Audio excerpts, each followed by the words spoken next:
Shalom, I'm Cantor David Proser from Kempsville Conservative Synagogue, Kehillat Bet HaMidrash in Virginia Beach, Virginia. And these are the Torah readings for this coming weekend, October 10th and 11th, 2020, corresponding to the 22nd and 23rd days of Tishrei, 5781. This weekend, Shabbat, is also the holiday of Shemini Atzeret, and Sunday is the holiday of Simchat Torah. So instead of giving our regular Parshat HaShavua weekly Torah commentary, we're going to talk about the Yom Tov Torah and Haftorah readings for this weekend. As I said, Saturday, October 10th is the holiday of Shemini Atzeret.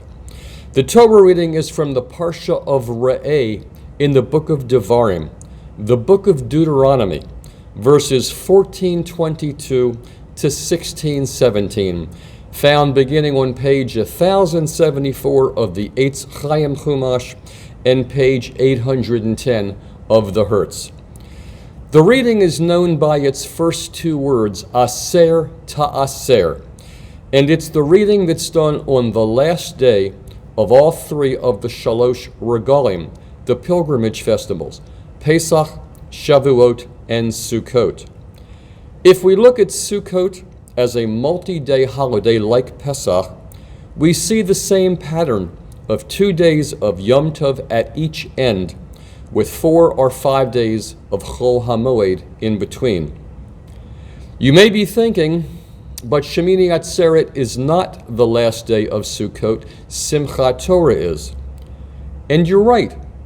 But on Simchat Torah, we celebrate by reading the end of the Book of Devarim, the Book of Deuteronomy, and immediately begin anew our annual reading cycle at the beginning of Bereshit, the Book of Genesis.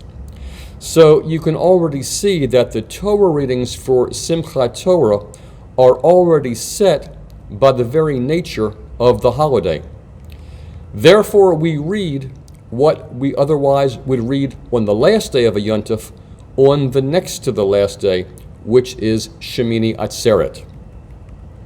The reading begins with laws of tithing, followed by further laws relating to financial and social justice, including the remission of debts in the 7th year, the Shemitah year, the sabbatical year. In the same spirit, the obligation to provide for the poor is laid out. Israelites who are concerned about the possibility that borrowers might default are warned not to withhold funds from the needy as the remission of debts in the 7th year approaches. Such behavior is deemed base in character. Israelites who enter into indentured servitude, perhaps out of financial desperation, may be kept as servants for 6 years. In the 7th year, they must be released.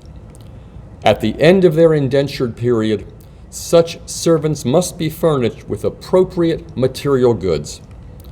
The nation that remembers enslavement in Egypt is compelled to treat its own servants compassionately. Slaves grateful for such kindly treatment may opt out of the schedule remission, choosing permanent indenture instead. It's commanded that all firstborn livestock are sanctified by God and must be consumed only at his chosen site. The Parsha concludes with a review of the pilgrimage festivals, Passover, the Omer period leading up to Shavuot, Shavuot itself, and Sukkot. Thus, we have our tie-in to the reading of this section on each of the pilgrimage holidays, and especially on Sukkot, as we relate such practices as tithes and sacrifices to this harvest holiday. The Mafta reading for both Saturday and Sunday is the same for Shemini Atzeret and Simchat Torah. It's from Bamidbar, the Book of Numbers, verses 29:35 to 31, found on page 936 of the Eitz Chaim Chumash and page 698 of the Hertz. Just like all other Yamim Tovim, the Mafta reading consists of the command to hold a solemn gathering, this one to be on the 8th day after the start of Sukkot, on which no work is to be performed. It also lists the details of the sacrifices that were to be brought for this holiday, and ends with Moshe telling the Israelites all that God had commanded about the various holidays listed in these previous Mafta readings. The Haftorah for Shemini Atzeret, the prophetic reading, is from the Book of 1 Kings, chapter 8, verses 54 to 66, beginning on page 1263 of the Eitz Chaim Chumash and page 982 of the Hertz. This Haftorah describes King Solomon's celebration of Sukkot as part of the dedication of his grand temple in Jerusalem. On the 8th day, he let the people go back to their homes.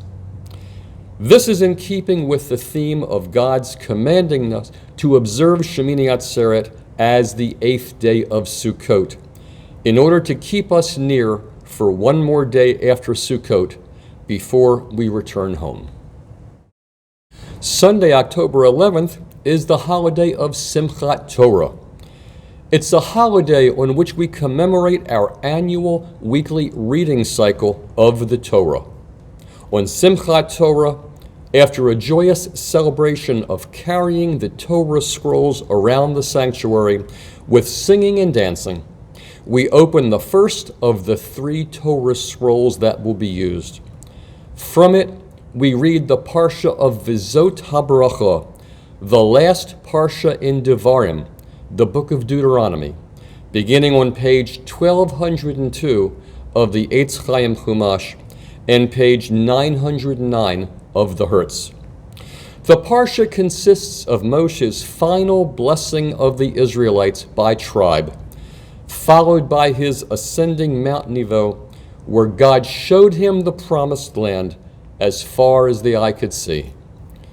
The Torah tells us that Moshe died there at the age of 120, and that God buried him in the valley below the mountain, and that no one knows his burial place to this very day.